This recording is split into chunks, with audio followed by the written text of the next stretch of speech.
लाहौर में मूसलाधार बारिश का सिलसिला जारी है। बारिश के दौरान नशेबी इलाके ज़ेर-ए-आब आ गए और पानी घरों में दाखिल हो गया। मजीद जानेंगे डॉन न्यूज़ के नुमाइंदे नोमान लियाकत से। नोमान, बताइए। देखिए जी, लाहौर में अल सुबह से तेज बारिश का सिलसिला जारी है और मुसलसल होने वाली बारिश की वजह से नशेबी इलाके जेर-ए-आब आ चुके हैं। वासा हुकाम की जानिब से ये बताया गया है कि अब तक लाहौर के अंदर 56 मिलीमीटर बारिश रिकॉर्ड की गई है और सबसे ज्यादा बारिश एयरपोर्ट के अतराफ 144 मिलीमीटर बारिश अब तक वहां पर रिकॉर्ड की जा चुकी है। मुसलसल होने वाली बारिश की वजह से नशेबी इलाके भी जेर-ए-आब आ चुके हैं और पानी लोगों के घरों के अंदर दाखिल हो चुका है।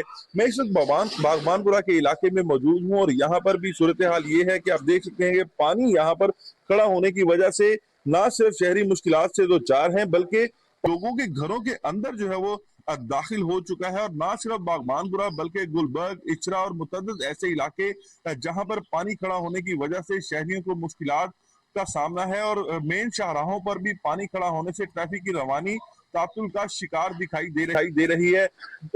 जो महकमा मौसमियात हैं इनकी जानिब से ये बताया जा रहा है कि बारिशों का ये सिलसिला अगले मजीद 2 रोज तक जारी रह सकता है और आज जो कम से कम दर्जा हरारत रिकॉर्ड किया गया है वो कम से कम दर्जा हरारत 18 डिग्री सेंटीग्रेड और ज्यादा से ज्यादा 28 डिग्री सेंटीग्रेड तक जाने का इम्कान जाहिर किया गया है और बारिशों का सिलसिला मजीद जारी रहने का इम्कान भी जाहिर किया गया है। जी।